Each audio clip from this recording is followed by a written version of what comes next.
আসসালামু আলাইকুম, আনিশা কিচেনে সকলকে স্বাগতম। আজকের রেসিপি হচ্ছে নান পরোটা, তার সঙ্গে থাকবে আলুর তরকারি আর চিকেন তান্দুরি। পুরো ভিডিওটি দেখতে হলে আমার সঙ্গে থাকুন। পরোটা তো তার জন্য আমি আগে থেকে বাটির মধ্যে ময়দা নিয়ে নিয়েছি, তার মধ্যে সামান্য চিনি, লবণ আর ময়ামের জন্য তেল দিয়ে নিয়েছি। আর এবার দিয়ে দেবো বেকিং পাউডার, এতে করে পরোটাটা অনেক সফট আর নরম তুলতুলে হবে। এবার আমি ভালো করে ময়াম দিয়ে নিব, আর এইভাবে হাত দিয়ে ঘষে ঘষে কিন্তু ময়াম দিয়ে নিতে হবে।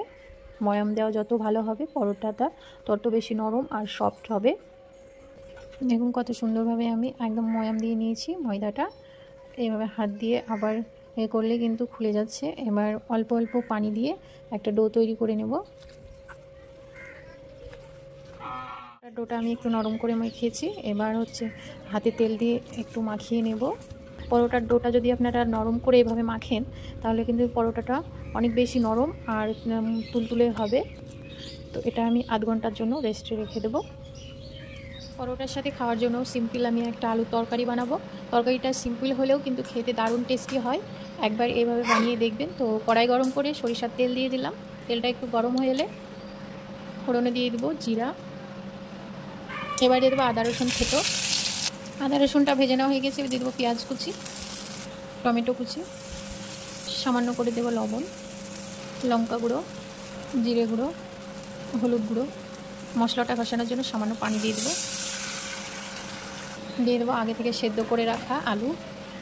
হাত দিয়ে আমি ছোট ছোট টুকরো করে ভেঙে নিয়েছি, মশলার সঙ্গে দিয়ে ভালো করে কষিয়ে নেব। দিয়ে দেবো স্বাদ মতো লবণ। মশলার সঙ্গে আলুটা ভালো করে মিশিয়ে নেওয়া হয়ে গিয়েছে, এবার দিয়ে দেবো পরিমাণ মতো পানি। এবার দেবো একটু কাসুরি মেথি। আলুর মধ্যে যদি কাসুরি মেথি দেওয়া যায় তাহলে স্বাদটা কিন্তু আরও দ্বিগুণ বেড়ে যায়। আর দেবো গরম মশলার গুঁড়ো। এবার একটু ভালো করে মিশিয়ে নেব। নামানোর একটু আগে দিয়ে দিলাম একটু ঘি, এতে করে খুব সুন্দর একটি ফ্লেভার পাওয়া যায়। একবার হলেও আপনারা এইভাবে আলুর তরকারিটা রান্না করে খাবেন, দেখবেন খেতে কিন্তু খুব ভালো লাগে। পরোটা বা রুটির সঙ্গে এই তরকারিটা খাওয়া যায়।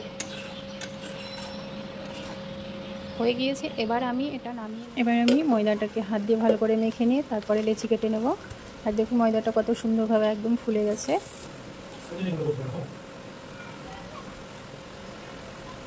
লেচি কেটে নেওয়া হয়ে গিয়েছে, এবার বেলে নেব। একটা লেচি নিয়ে নিয়েছি, এবার এটা একটু হাত দিয়ে গোল করে নেব।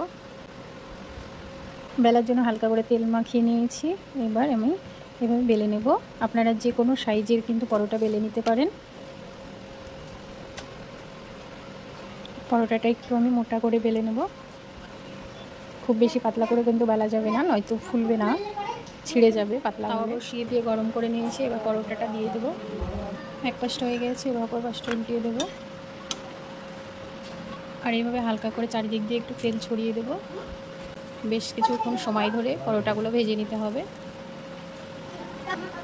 এবার তুলে নেব, সেমভাবে আর একটা ভেজে নেব।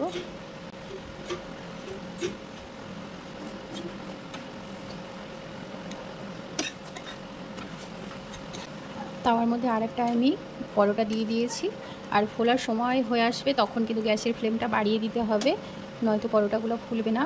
সেমভাবে আমি আবারও একটা পরোটা বেলে দেখিয়ে দিচ্ছি, যে দেখুন কত সহজেই কিন্তু বেলা হয়ে যাচ্ছে। হালকা চাপ দিলে কিন্তু পরোটাটা বেলে নেওয়া যায়। এখানে অনেকটা নরম আর সফট হওয়ার কারণ হলো যে আমি আগে থেকে ইস্ট দিয়ে একটু ময়দা মেখে রেখেছিলাম সামান্য পরিমাণে, মানে ইস্টটা চেক করার জন্য। তো ওই পরোটার সঙ্গে ওই ময়দাটা মাখিয়ে দেওয়ার কারণেই কিন্তু এতটা ময়দাটা ফ্লাফি আর নরম তুলতুলে হয়েছে। প্রায় পরোটাটা আমার নান রুটির মতো হয়ে গেছে। পরোটার এক পাশ হয়ে গিয়েছে, অপর পাশটা উল্টিয়ে দেবো। নান রুটির মতো দেখতে হলেও কিন্তু আমি পরোটার মতো করে ভেজে নিয়েছি। ফার্স্টে তো বলেছিলাম পরোটাই বানাবো, তো হয়ে গেল নান রুটি, কোনো অসুবিধা নেই। আমি হালকা তেল দিয়ে কিন্তু ভেজে নিয়েছি।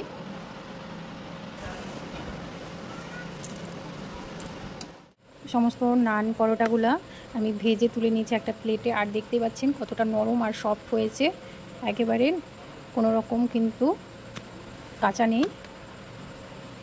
তো আমি ছোটোটাই আপনাদের একটু ভেঙে দেখাচ্ছি, দেখুন ভিতরটা একটুও কিন্তু কাঁচা নেই, আর কত নরম দেখতে পাচ্ছেন। একটা প্লেটে আমি সাজিয়ে নিয়েছি নান রুটির সঙ্গে নিয়েছি আলুর তরকারি, চিকেন তান্দুরি, আর কিছু নিয়েছি পেঁয়াজ কুচি। খুব সহজভাবে তৈরি হয়ে গেল নান পরোটা। আর তার সঙ্গে আলুর তরকারি আর চিকেন তন্দুরি, আর কিছু নিয়েছি পেঁয়াজ কুচি। দেখুন কি সুন্দর লাগছে। আর চিকেন তান্দুরি রেসিপি তো আমার চ্যানেলে অলরেডি দেওয়া আছে, ফুল ভিডিওটা আপনারা ওখান থেকে দেখে নিতে পারেন। তো এই রেসিপিটা ভালো লাগলে অবশ্যই like, share, comments and subscribe করতে ভুলবেন না। আর পাশে থাকা বেল বাটনটি অবশ্যই ক্লিক করবেন যাতে পরবর্তী ভিডিও নোটিফিকেশান পেয়ে যান। সকলে ভালো থাকুন, সুস্থ থাকুন। আল্লাহ হাফিজ।